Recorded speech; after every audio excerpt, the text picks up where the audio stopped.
Bonjour et bienvenue dans Multijoueur, votre rendez-vous jeux vidéo. Et bien cette semaine, émission un peu particulière, on va vous emmener à la découverte de Assassin's Creed Black Flag Resync. Et oui, le jeu qui revient le 9 juillet, le fameux jeu de pirates autour d'Edward Kenway. On a eu l'occasion d'y jouer, on a eu l'occasion aussi de rencontrer ceux qui l'ont créé. On vous emmène pour en parler et on démarre tout de suite avec Paul Fou, oui, celui qui est à la tête du bateau. Mais avant ça, hissez le pavillon noir et à l'abordage de ce nouvel épisode de la saga. 13 ans après sa sortie sur PS3, Xbox 360 et Wii U, Assassin's Creed 4 Black Flag reprend la mer dans une version modernisée. Ubisoft Montréal a laissé le gouvernail à Ubisoft Singapour cette fois, mais la trame reste la même. Dans Assassin's Creed Black Flag Resync, Edward Kenway est de retour dans les Caraïbes du XVIIIe siècle, l'âge d'or de la piraterie et d'un monde en pleine transition coloniale. Les grandes puissances se disputent le nouveau monde, les pirates veulent eux fonder une république libre à Nassau. Notre héros tue et vole l'identité d'un assassin déserteur et se retrouve alors mêlé au conflit millénaire entre les assassins et les Templiers. Mais attendez-vous aussi à un lot de nouveautés avec plus de 6 heures de contenu inédit, de nouveaux personnages et de nouvelles quêtes.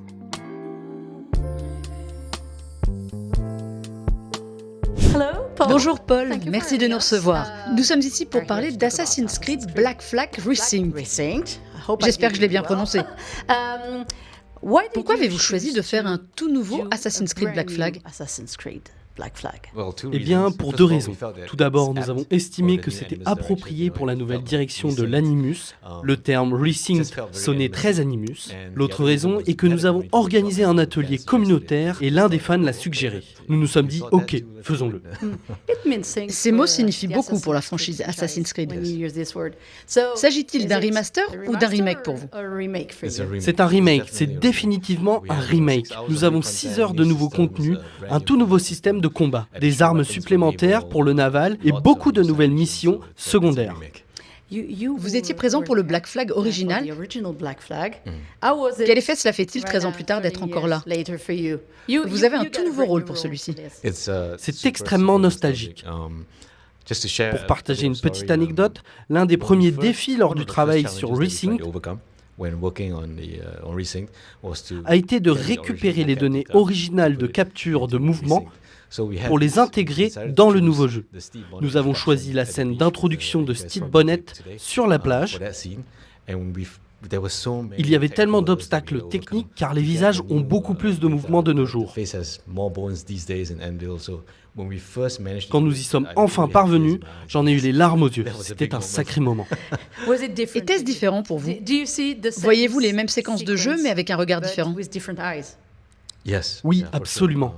C'est incroyable de dire ça comme ça, mais quand vous regardez cela à travers le regard des jeux modernes et voyez à quel point le moteur Anvil s'est amélioré ces dernières années en tant qu'industrie, les animations faciales se sont améliorées, les systèmes de jeu se sont développés et étendus. C'est juste incroyable de voir à quel point l'industrie a évolué. Quelle partie de cette version 2026 aurait été impossible à réaliser il y a 13 ans ? Je ne dirais pas impossible, mais extrêmement difficile. La fluidité. Nous avions déjà l'abordage fluide dans l'original, ce qui a été un miracle à l'époque, mais les villes vivantes et les lieux sous-marins étaient très difficiles à réaliser. Nous y sommes parvenus dans Resync. Est-ce un travail différent de réaliser ce genre de remake par rapport à un tout nouveau jeu ?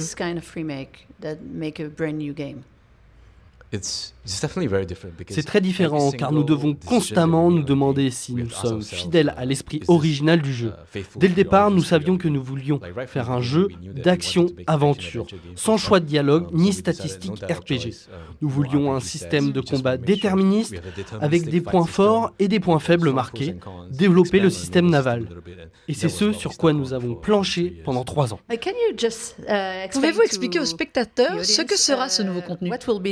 Il y aura le jeu Black Flag que nous connaissons, mais aussi 6 heures de tout nouveau contenu. Qu'aurons-nous ?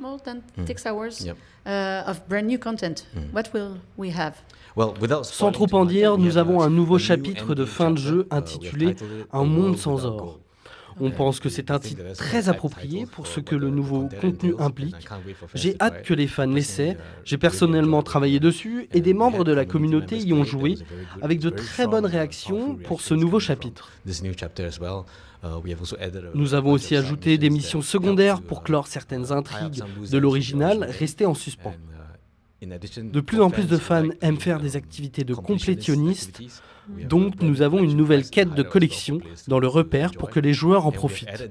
Nous avons aussi ajouté une dimension narrative pour donner une raison aux fans de revenir dans les Caraïbes. En parlant des Caraïbes, vous avez aussi ajouté la météo dynamique, avec plus d'effets sur le jeu.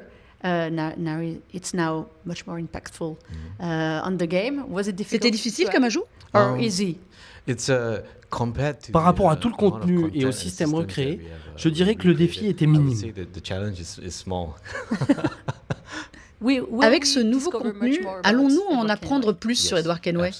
Absolument, vous découvrirez sa lutte avec ses démons intérieurs, de nouveaux moments d'amitié avec des personnages iconiques. C'était très important pour nous de lier l'histoire à ses amis. Des personnages classiques comme James Kidd, Adewale et Barbe Noire, ils ont tous de nouvelles séquences dans le jeu. On voulait vraiment insister sur l'histoire de Kenway et ses amis, ainsi que le fait qu'il devient père de famille à la fin de l'histoire. Des choses comme ça que l'on voulait conserver. Dès le début, on voulait ajouter du contenu qui soit concentré autour de son cercle d'amis. J'ai une question concernant l'aspect naval du jeu. Beaucoup d'entre nous attendaient un mode multijoueur. Vous avez décidé de ne pas en mettre, pourquoi ? Pour une question de concentration, le jeu est déjà immense. Vous avez le jeu à terre, l'infiltration, le parcours, le naval, le sous-marin et la narration supplémentaire qui nous ont pris beaucoup de temps à faire, pour des missions anciennes et nouvelles. Nous savions dès le début que nous devions nous concentrer sur l'essentiel, et c'est ce qu'on a fait. De quoi êtes-vous le plus fier avec cette version 2026 ? De beaucoup de choses. Je suis fier de l'histoire originale créée par Jean et Darby, des choses que nous avons modernisées pour rendre le monde plus vivant et profond, des contenus sur Edward Kenway et ses amis. Je suis super fier de l'histoire que nous avons créée autour de son équipage et lui, des officiers, du système de tir secondaire naval et du nouveau système de combat. Je suis super fier de l'équipe de combat qui a réussi cette tâche monumentale et essentielle. Comment convaincre les anciens joueurs de Black Flag de revenir ?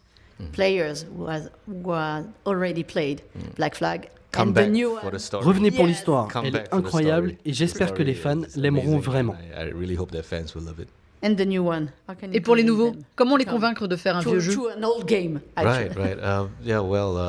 Les Assassin's Creed à l'ancienne sont différents. Ils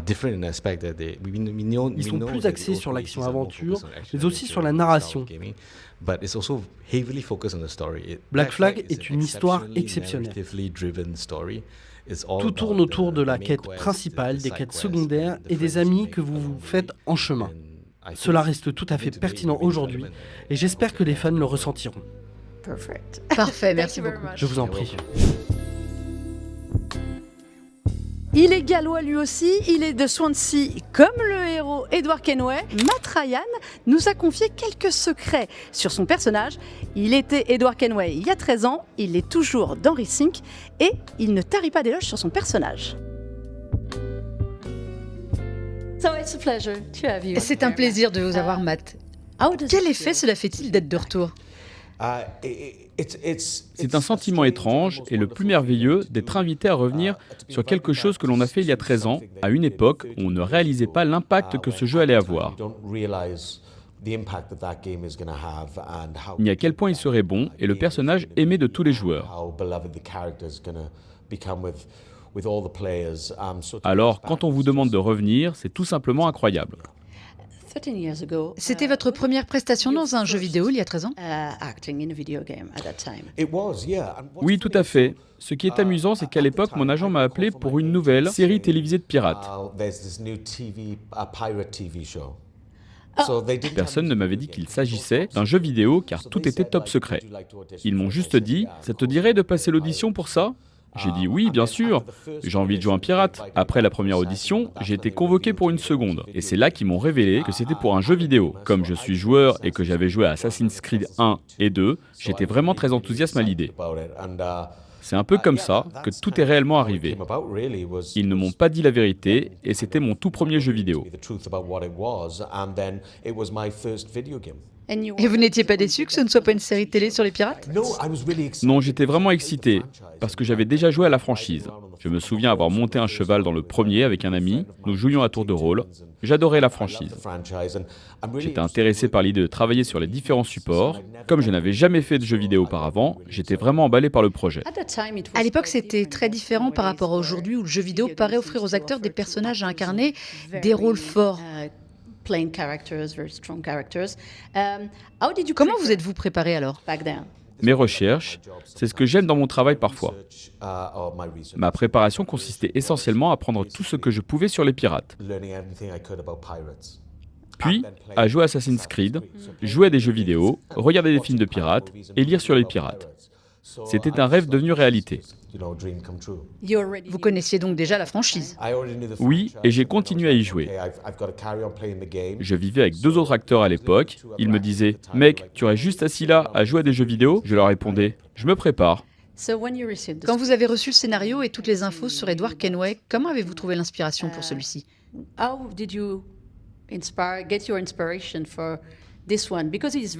Comment décririez-vous ce personnage? Ce que j'aime chez lui, c'est que c'est un personnage qui vit un véritable parcours initiatique. Il commence comme un vaurien, un paysan égoïste, mais avec un bon fond. Il essaye de faire de son mieux pour ses proches, pour sa famille. Il veut s'élever socialement et il est prêt à tout pour y parvenir. C'est ce qui lui donne son côté impitoyable. Mais je pense que c'est le cas de la plupart des personnages qui entreprennent ce genre de voyage. Elles découvrent leur propre moralité au fil de l'histoire. Ce que j'aime dans le jeu, c'est qu'Edward ne commence à remettre en question sa moralité qu'aux 3/4 de l'histoire. D'habitude, cela arrive plutôt dans le 2e ou 3e acte d'un film ou autre. Ici, c'est étalé pour ce personnage qui ne vit que pour lui, pour sa famille, mais principalement pour lui-même. Il n'a pas encore le sens moral qu'il acquiert quand il finit par changer. J'ai trouvé en jouant que c'était nettement plus satisfaisant quand il l'obtient, après avoir traversé tant d'épreuves. Et vous avec lui. Vous êtes prêt pour ce changement aussi. Vous avez joué avec lui? Avec vous en fait? Quel effet cela fait-il de vous jouer dans Assassin's Creed? Je jouais déjà aux vidéos enfants. Si j'avais pu le dire à mon moi de 10 ans que cela m'arriverait, alors je me serais dit, si ça devait être ce que je retiens d'une carrière d'acteur, ce serait génial. Je suis très fier et je me sens très chanceux d'avoir été choisi. Dans ce milieu, l'acteur n'est qu'un petit rouage d'une machine immense.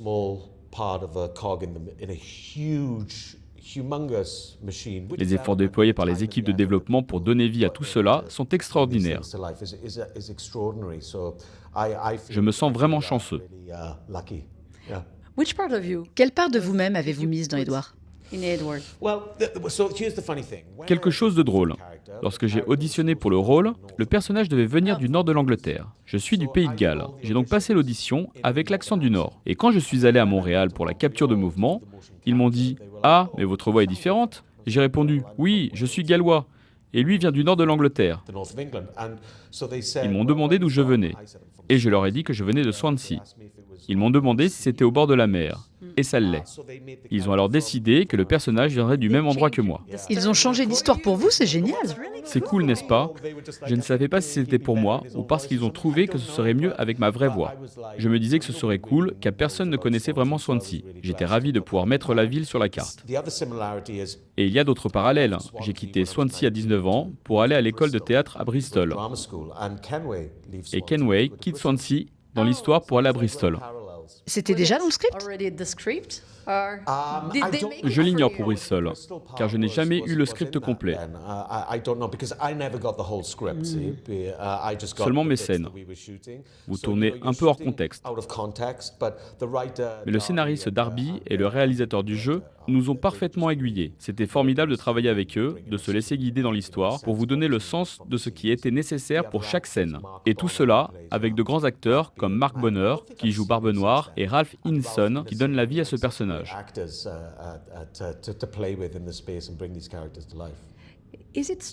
C'est étrange pour vous de revenir dans la même histoire avec 13 ans de plus? Vous êtes plus vieux, le personnage est toujours le même.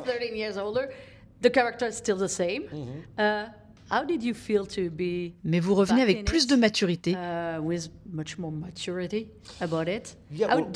Vous le voyez différemment?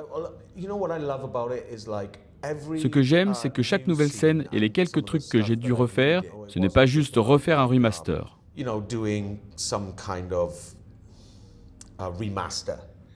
C'est un remake, une resynchronisation.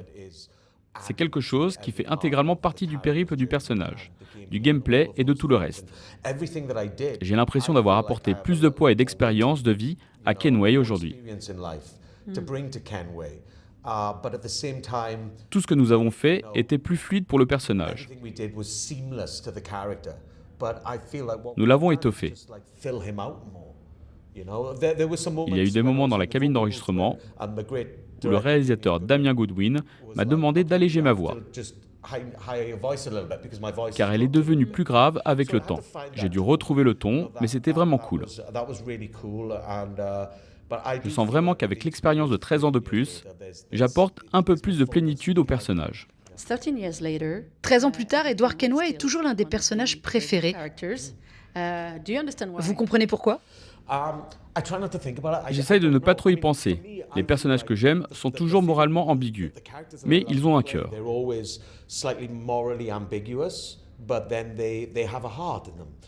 Ils traversent des épreuves qui les font s'interroger sur cette moralité, où se place leur cœur et quelle partie d'eux va gagner.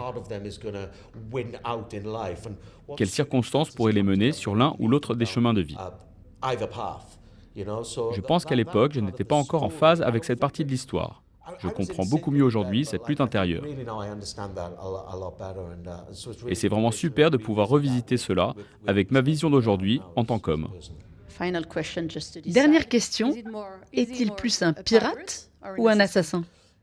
Il est les deux, c'est un pirate assassin. Non, vous devez choisir. Non, mais vous savez quoi? Tout l'intérêt du jeu et de l'histoire, c'est que vous pouvez l'apprécier d'abord en tant que pirate, moralement ambigu, égoïste et vaurien, pour ensuite l'accompagner dans ce périple vers le moment où il trouve sa boussole morale. Quand il fait ça dans le jeu, vous êtes prêt à devenir un assassin. On a le meilleur des deux mondes. Je comprends, merci. Tout le plaisir est pour moi.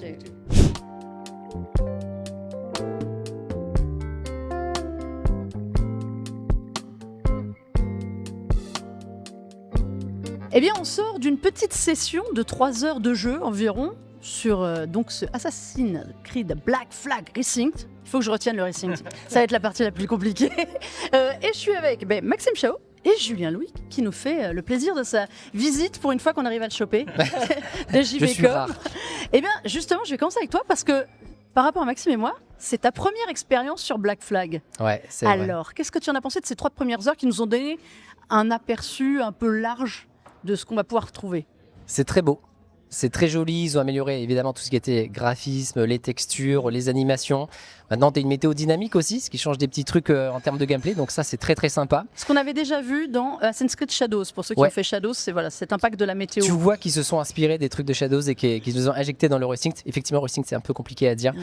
Après, il y a aussi ce côté où tu te rends compte quand même que c'est un ancien jeu qui a été remaké sur des petits détails. Alors on va parler des petits bugs visuels ou ce genre de choses, même dans le gameplay, que ce soit dans les moments, entre les moments où tu passes du moment où tu es accroupi par exemple pour t'infiltrer, du moment où ça passe dans l'action, tu as des transitions un peu bizarres je trouve dans le gameplay, mais ça reste je trouve un super boulot de rénovation de Black Flag. C'est vrai que bon, pour ceux qui ne connaîtraient pas Assassin's Creed Black Flag, c'est un jeu qui est sorti en 2013, à l'époque sur la PS3, puis version PS4.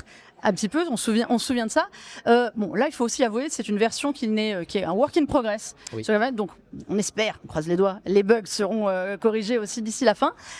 Maxime, toi qui avais fait la version originale, tu as le même avis par rapport à l'original ? Oui, à peu près, mais après c'est vrai que le premier était sorti en 2013, donc ça fait déjà 13 ans. Donc, nous étions jeunes. Entre le nombre d'Assassin's Creed qui sont sortis, les jeux open world qui se sont multipliés, donc ça fait quand même du bien de retrouver un petit peu cet univers qui était vraiment, il faut le rappeler qu'à l'époque, en 2013, c'était vraiment très original d'avoir ce mélange entre effectivement de Assassin's Creed et puis la piraterie aussi qui n'était quelque chose vraiment d'assez inédit, tout ce qui était eh bien, les batailles navales, le fait de pouvoir naviguer sur les bateaux, parce qu'on va passer énormément de temps aussi sur la mer, et ça fait partie effectivement des mécaniques de jeu qui étaient nouvelles à l'époque et qui en fait sont quand même assez rafraîchissantes aujourd'hui parce qu'il n'y a pas eu tant que ça en fait de jeux qui se sont aventurés en tout cas sur la mer, encore moins Assassin's Creed, je crois que c'est le seul. Et donc effectivement il y a une espèce de petite nostalgie qui revient et ça c'est vraiment cool, quoi. On a eu ce petit effet de nostalgie. Moi j'avoue que quand on a la première scène qu'on a, c'est la scène du début du jeu.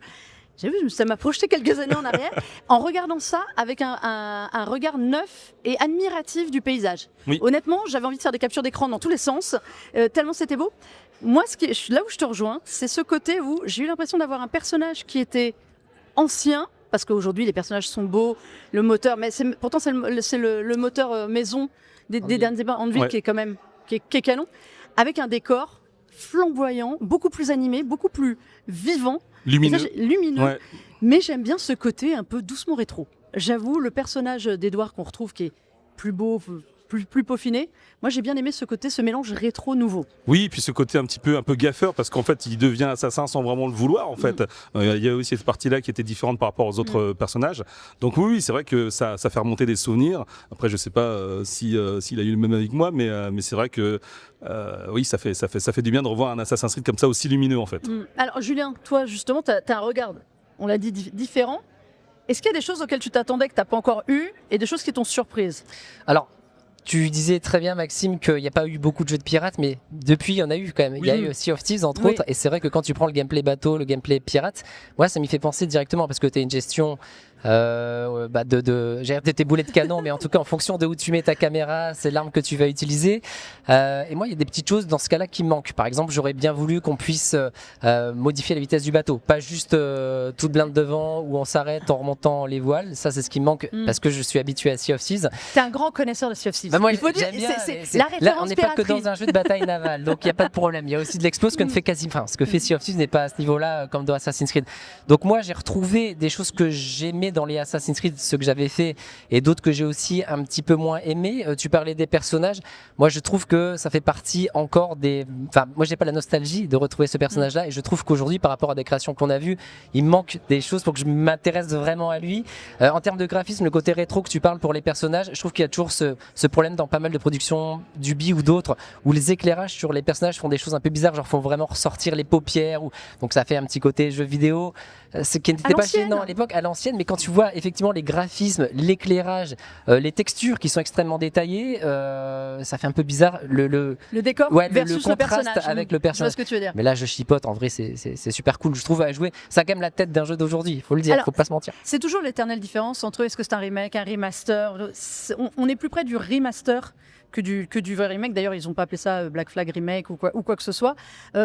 Moi, j'aime bien retrouver ce jeu qu'on a eu l'impression d'avoir il y a 13 ans et qui reste un peu dans notre souvenir. On a vu aussi des nouvelles choses, des nouveaux personnages, des nouvelles... Est-ce que c'est du contenu bienvenu, justement, Maxime, quand on reprend une licence qu'on connaît déjà ? Je pense, effectivement, parce que parmi les gens qui vont se ruer sur cet épisode, qui est considéré comme l'un des meilleurs effectivement de la franchise. Il y aura beaucoup de gens qui ont joué effectivement au Black Flag de 2013, donc ils vont se relancer dans l'aventure et c'est bien d'apporter quelque chose de neuf, de nouveau, parce que ces gens-là connaissent aussi l'aventure par cœur. Alors pas forcément parce que c'était il y a 13 ans, donc c'est vrai qu'on se remémore certains passages, mais c'est bien aussi d'avoir ces nouveautés, ce nouveau contenu. Ça fait partie effectivement, quand on propose un remake, une revisite d'un jeu qui est déjà sorti, c'est aujourd'hui je pense la moindre des choses, en tout cas pour ceux qui vont se lancer dans l'aventure et qui ont déjà connu effectivement celle d'il y a 13 ans. Et oui, et j'ai envie de rajouter aussi que oui, on a cette continuité aussi avec Assassin's Creed Shadows en termes de technique, parce que comme vous l'avez dit, il reprend le moteur Anvil, donc il y a cette petite continuité. Alors effectivement, il y a des choses qui sont encore très de l'époque, mais on sent qu'il y a un bel effort qui a été fait en termes de technique. Est-ce que c'est pas d'ailleurs, ils ont un peu pris ce qui a été très très bon, même depuis Unity, parce qu'on sait qu'Unity c'était le premier avec de la foule, un peu plus foule. Là, il est beaucoup plus vivant. Bien sûr. De fait, ça se voit quand on regarde l'arrière-plan, ça bouge dans tous les sens, aux fenêtres, il y a plus de détails. Ça va être quoi? Ça va être on a refait du neuf avec du vieux en lui mettant tout ce qu'on pouvait, ou est-ce qu'on n'aurait pas voulu aussi peut-être un Black Flag suite vraiment sur la même idée? C'est vrai que j'aurais bien aimé une suite à Black Flag, c'est vrai. Après là on va se resynchroniser avec celui de 2013 qui effectivement ont rajouté des petits morceaux à droite à gauche et ils ont fait aussi ce qu'ils ont pu par rapport aux matériaux d'origine. Ils vont, alors à moins de vraiment le remaker de fond en comble, il y a des choses qui peuvent pas effectivement. C'est un autre budget. Exactement. Je pense qu'ils ont fait effectivement avec ce qu'ils avaient, et puis non mais c'est toujours moi en tout cas me replonger dedans 13 ans après, il y a un petit côté nostalgique. On va voir sur la durée effectivement si ce contenu supplémentaire va on n'aura pas de surprise sur l'histoire de base. mais oui, on verra bien sur la durée. Il sort au mois de juillet, le 9 juillet, ouais. Il y aura encore un peu de temps. Qu'est-ce qui t'a le plus plu, Julien, dans ce que tu as vu là? Je te demande à toi en néophyte de Black Flag. Moi, là, parce que là, on a vu beaucoup de choses. On a vu de l'infiltration, de la bataille navale. Ouais, non, mais j'allais te dire les graphismes, mais c'est trop simple comme réponse parce que oui, c'est très beau. Non, il y a un peu plus à faire qu'admirer le paysage quand même. Oui, heureusement. Mais ce que j'aime bien, c'est que mine de rien, ils ont revu, en tout cas pour ceux qui connaissent par cœur Black Flag, il y a plusieurs mécaniques quand même qu'ils ont revues, entre autres les combats, mais pas que. Il y a plein de trucs qu'ils ont repensé. Donc moi, quand j'y joue, voilà la parade. Donc alors, bien sûr, ceux qui connaissent les jeux Batman, pour eux, il y aura pas grand-chose. Mais Assassin's Creed, pour plein d'épisodes, déjà, c'était un peu ça de base. Donc, je trouve ça cool à jouer. C'est très sympa. Est-ce que maintenant, je vais vouloir y passer des heures et des heures et que c'était le jeu que j'attendais impatiemment? Non, mais y jouer, j'y prends du plaisir. Et en termes d'explos, c'est cool. Les petits trucs qu'ils ont ajoutés, c'est bien. Il y a du contenu en plus, même pour l'histoire. On sait qu'il y a des personnages supplémentaires.